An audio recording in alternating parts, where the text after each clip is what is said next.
성경은 창세기서부터 계시록까지 크게 두 부류의 사람들을 말씀하고 있습니다.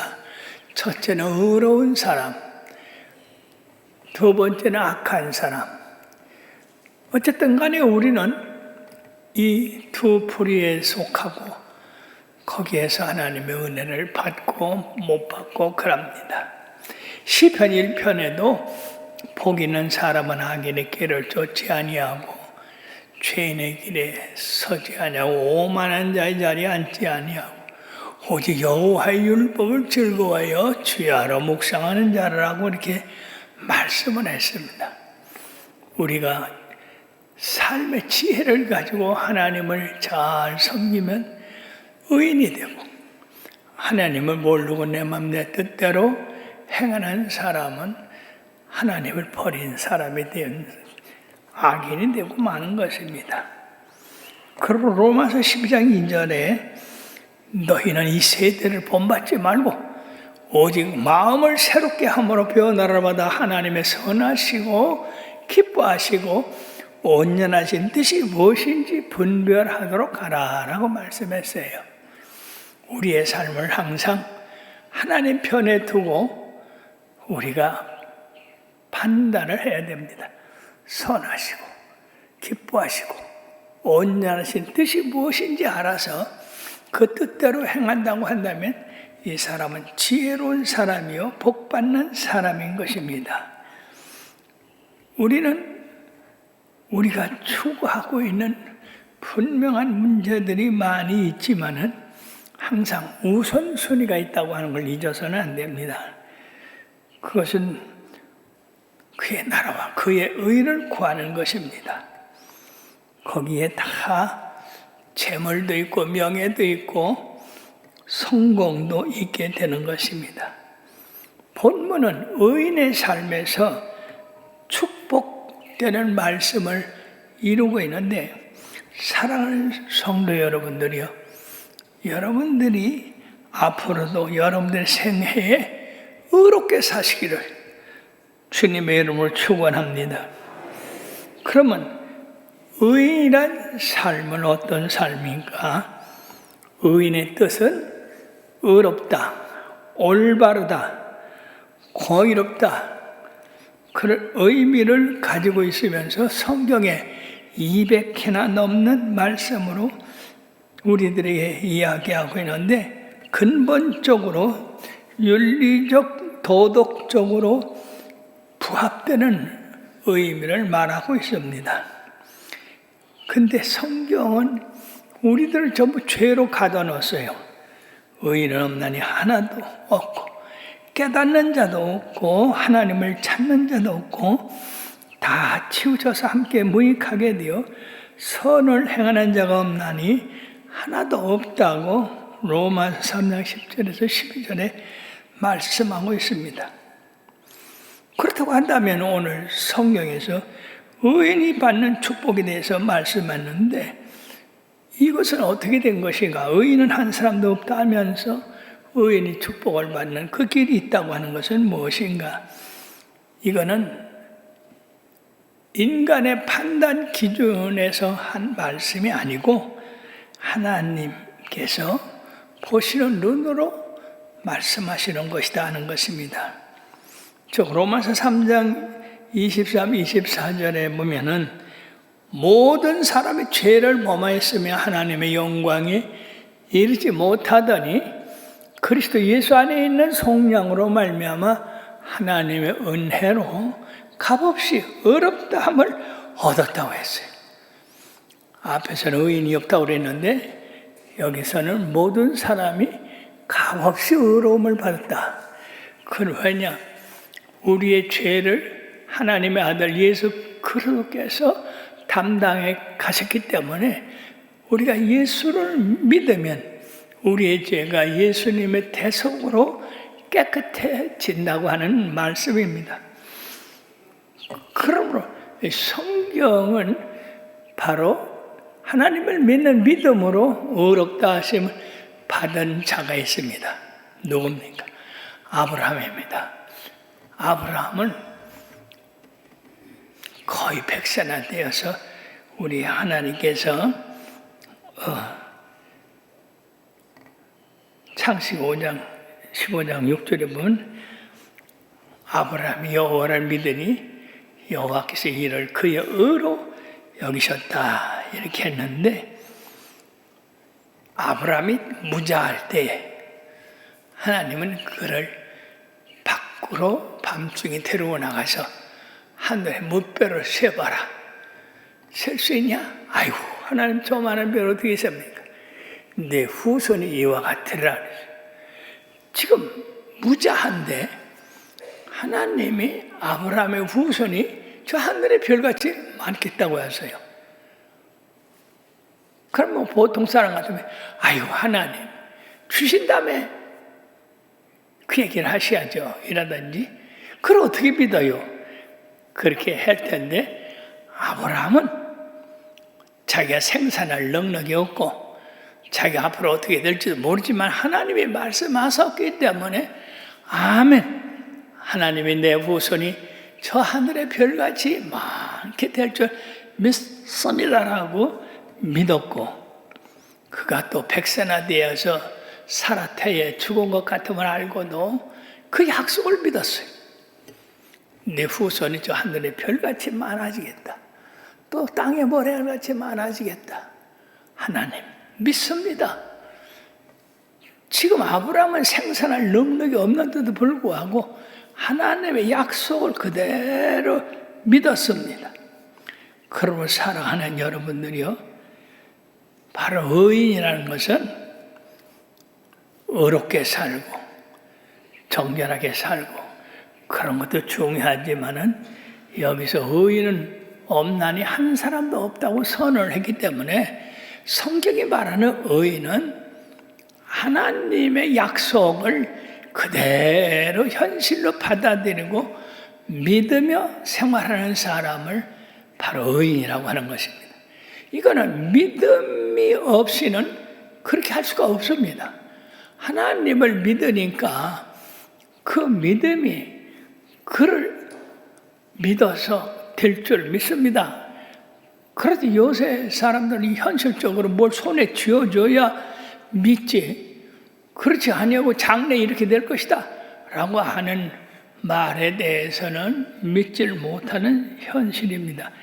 그러므로 믿음은 성경에 나와 있는 그 약속들, 그걸 현실로 받아들이고 하나님께서 그렇게 하실 것이다 하는 겁니다. 그러므로 히브리서 11장 6절에는 믿음이 없이는 하나님을 기쁘시게 못하나니 하나님께 나가는 자는 반드시 그가 계신 것과 또한 그가 자기를 찾는 자들에게 상 주시는 있음을 믿어야 할지라고 이렇게 말씀했습니다.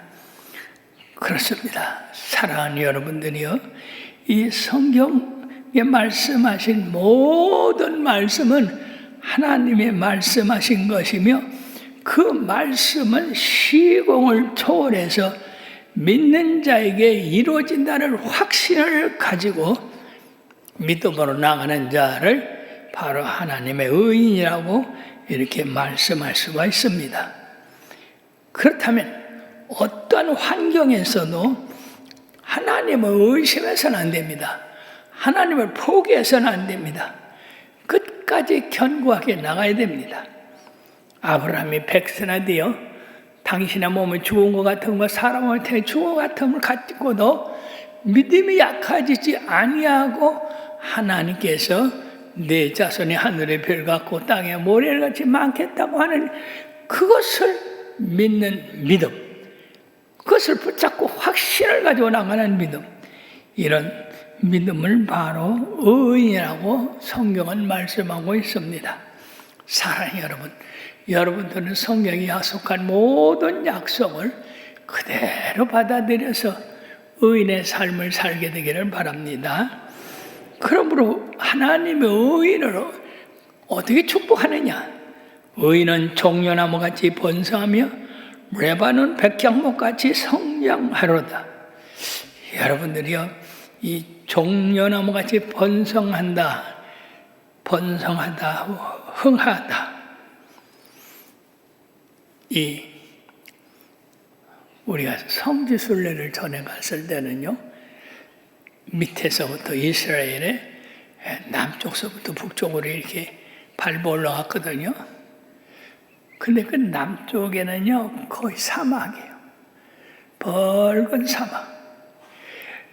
근데 올라가다 보면은요, 세상에 종려나무 숲이 나타나는데 얼마나 우리의 마음을 풍성하게 해주는지.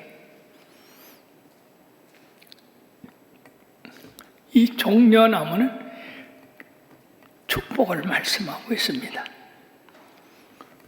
언제나 푸르고 생산력이 강하고 왕성하고 영원성의 의미가 있습니다. 대취하자도 제공하고 건축 자재로도 쓰이고 성전의 장식문이 모델로도 쓰이고 몇몇 학자들은 이 나무를 갖다가 생명나무라고 그렇게 합니다. 솔로몬의 성전에서도 성전문에 종려나무로 아로 새긴 금으로 입히고 성전의 위용을 나타냈습니다.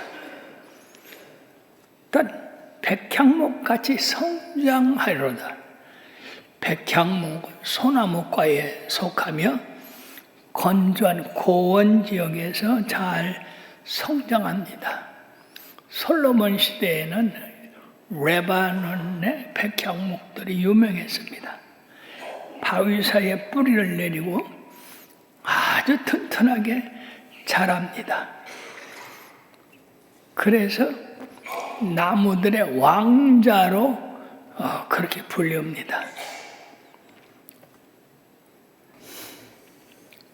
이 나무는 아주 견고하여서 내구력이 좋아 전 고대로부터 바로 건축 자재로 귀중하게 쓰였는데, 특히 솔로몬은 성전 건축 재료로 이 백향목 나무를 사용을 했습니다.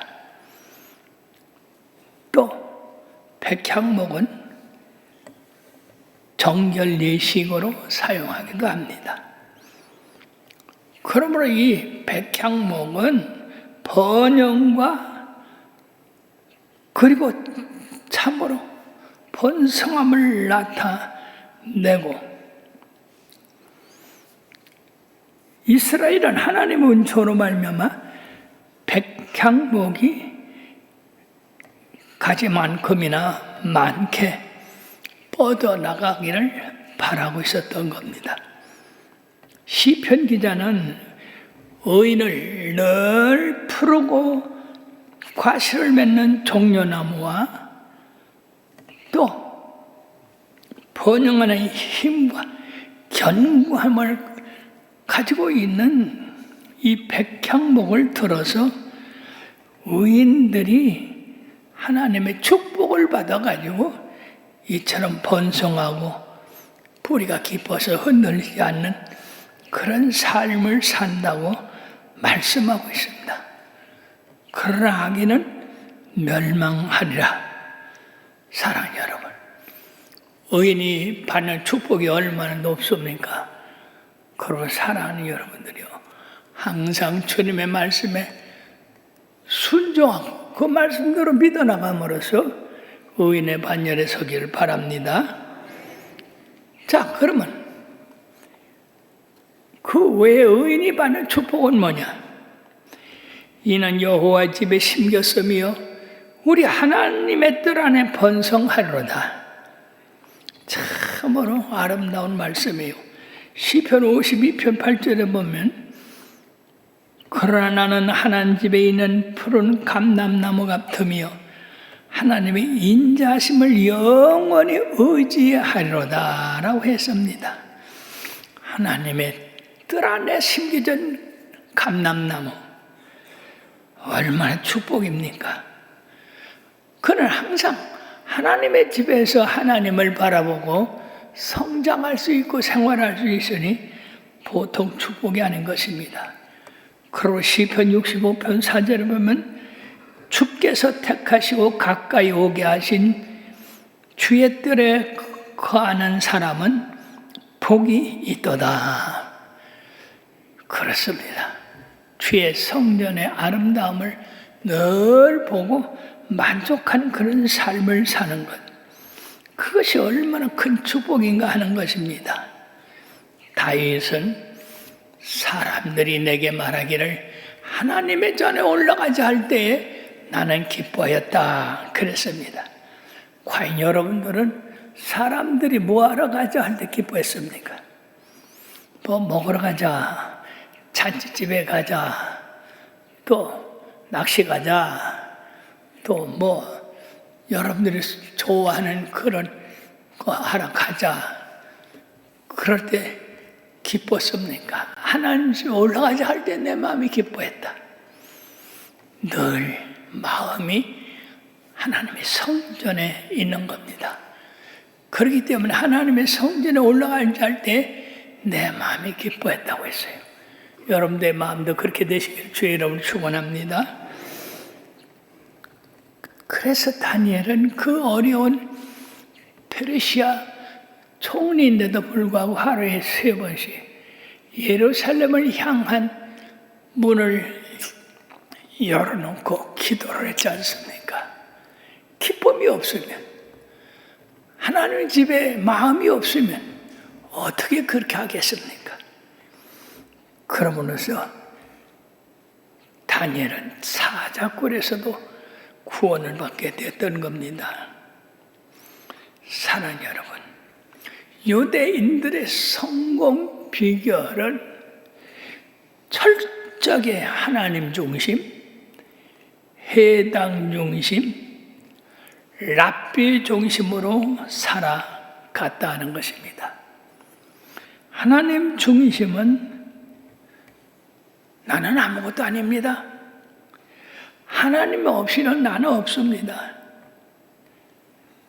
나는 하나님이 사용하시는 도구에 불과합니다. 그런 의미가 있어요. 해당 중심이라고 하는 것은 이사를 할 때 내가 걸어서 해당에 갈 수 있는 그 거리가 되는가 아닌가를 따져보고 이사를 한다고 한 것입니다. 하나님 섬기는 우선순위로.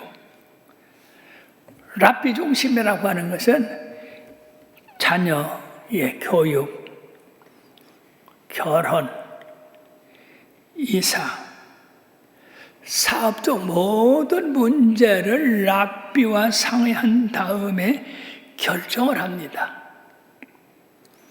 랍비는 하나님의 말씀을 가르쳐주는 영적 리더이기 때문에 이 랍비를 하나님 중심, 교회 중심, 스승의 중심으로 이들이 살아갔기 때문에 성공을 할 수 있었다는 겁니다. 끝으로 이런 의인은 평생 청춘입니다.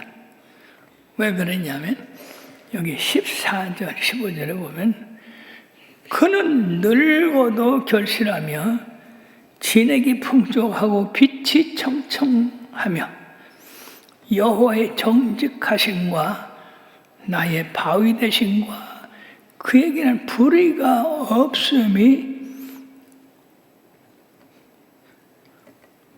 선포하려다. 집사의 직분을 잘한 자는 이 땅에서 잘 되고 장수하라고 하잖아요. 이와 같이 우리가 하나님 잘 섬길 때 종려나무 같이 본상고 레반의 백향목 같이 발육하는과 동시에 늙어도 결실한다. 이것은 종려나무는 오래될수록 열매가 많이 열립니다.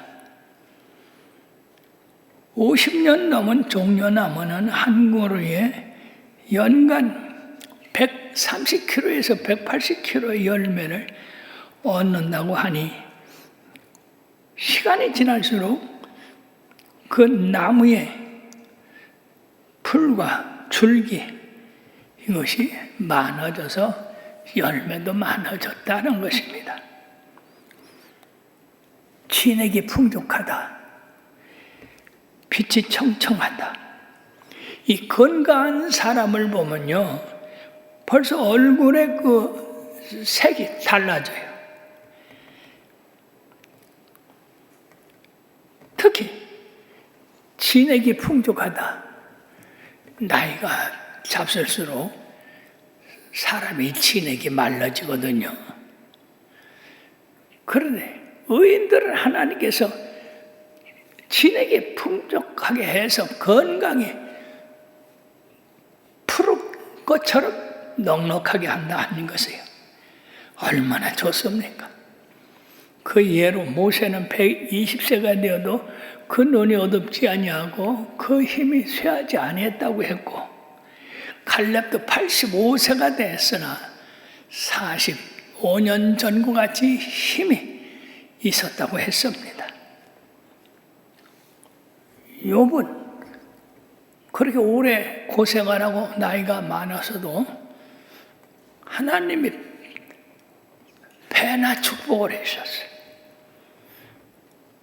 그러니까 이 말씀이 진에게 풍족하다. 기운이 넘친다니.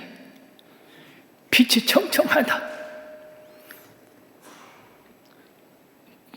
건강해서 주님의 집에 봉사하기에 어려움없다 이 얘기죠. 여호와의 정직하심과 나의 바위 되심과 그에게는 불의가 없음을 선포하는 겁니다.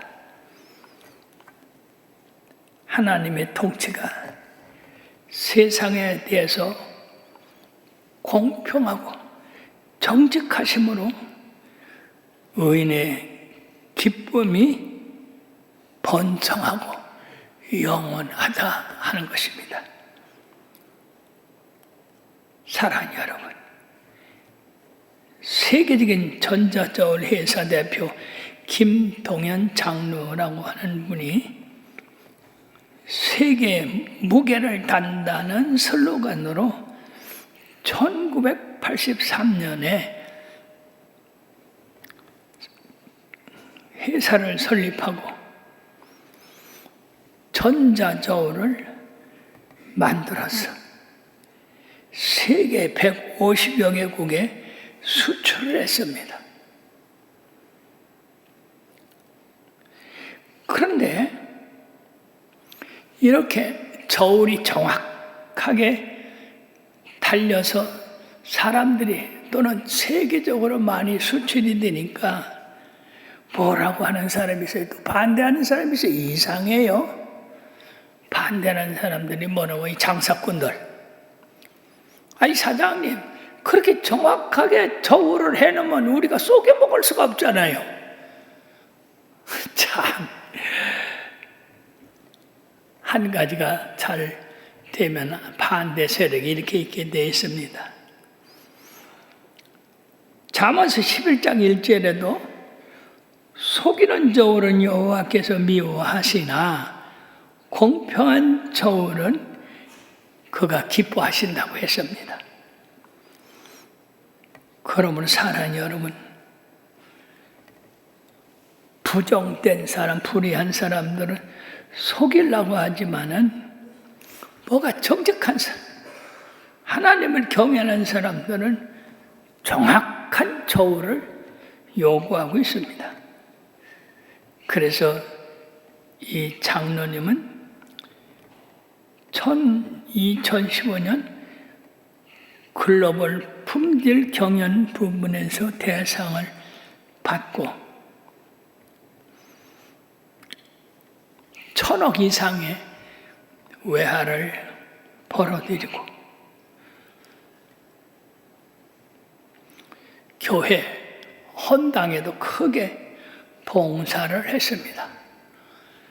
그러면 사랑하는 성도 여러분, 세상은 점점 혼탁하고 부패가 만연해 가고 있는 이때에 크리스찬은 세상에 편성해서 살지 말고 하나님의 약속을 붙잡고 그 약속대로 반드시 이루어진다는 사실을 믿고 실천해 나갈 때 여호와께서 의인이 받는 종려나무같이 번성 오래반의 백향목같이 발육한다고 말씀하셨으며 늙어도 청청하고 그 빛이 새어지지 않는다고 한 것 같이 건강의 축복, 자손의 축복까지도 받게 되는 줄 믿으시길 바랍니다. 여기 모인 모든 분들, 이 말씀을 듣는 모든 분들이 다 의인의 반열에 서기를 주의 이름으로 축원합니다. 기도합시다.